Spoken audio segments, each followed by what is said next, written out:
घिनौना मजाक किया और आज पाकिस्तान को खुदा न खासा तबाही के दहाने लाके खड़ा कर दिया है इन्हीं इन्हीं बेंचेस के फैसलों ने। और आज फिर कोई पता नहीं फैसला जो करने जा रहे हैं, और वही 3 जजेस जो उस वक्त भी नवाज शरीफ को डिस्क्वालीफाई करने के अंदर शामिल थे, उनमें से यही लोग, बाकी तो रिटायर हो गए हैं।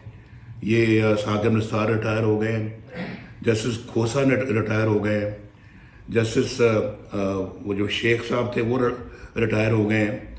तो मुझे ज़रा बताएं कि आज कौम को जवाब देंगे कि नवाज शरीफ को क्यों भाई आपने डिस्क्वालीफाई किया था, और ये दिन दिखाया आज पाकिस्तान को कि पाकिस्तान इतना मकरूज हो गया है और 1-1 अरब डॉलर के लिए, अल्लाह ना करे मेरे मुंह से ऐसे अल्फाज निकले, भीख मांगने पे लगा दिया है। उस वक्त तो हमने IMF को खैरबाद कह दिया था, हमने कहा था थैंक यू वेरी मच, बहुत अच्छा, बस हमारा मुल्क कितना अच्छा चल रहा था और हम ख्वाब देख रहे थे कि इंशाल्लाह पाकिस्तान आइंदा आने वाले चंद सालों में दुनिया के 10-20 जो सबसे तरक्की याफ्ता मुल्क हैं उनमें शामिल हो जाएगा। आज के फैसले पता नहीं कहां लेके जाएंगे इस मुल्क को। अभी जो फैसला करने जा रहे हैं, भाई बचो इस फैसले से।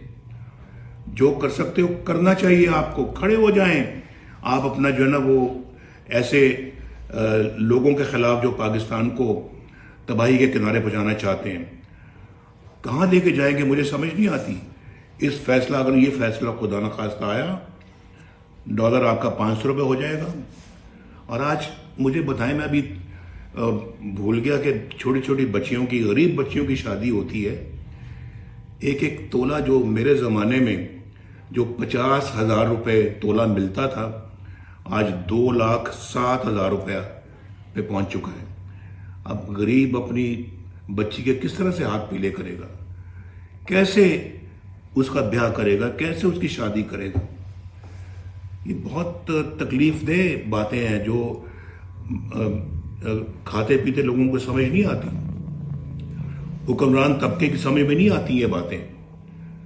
तो भाई मैं समझता हूँ कि ये हमने तो पता नहीं इस मुल्क को क्या, कहाँ से कहाँ इसको ले गए हैं, क्या बनाना शुरू कर दिया है। गरीब को तो भूल ही गए हैं। आज तो उनसे दवाइयों के बिल नहीं पे किए जा सकते। एक ज़माना था कि दवाइयाँ पहुँच में थी, सस्ती थी और मुफ्त मिलती थी, और आज दवाइयों के लिए पैसे नहीं है, इलाज मुआवजे के लिए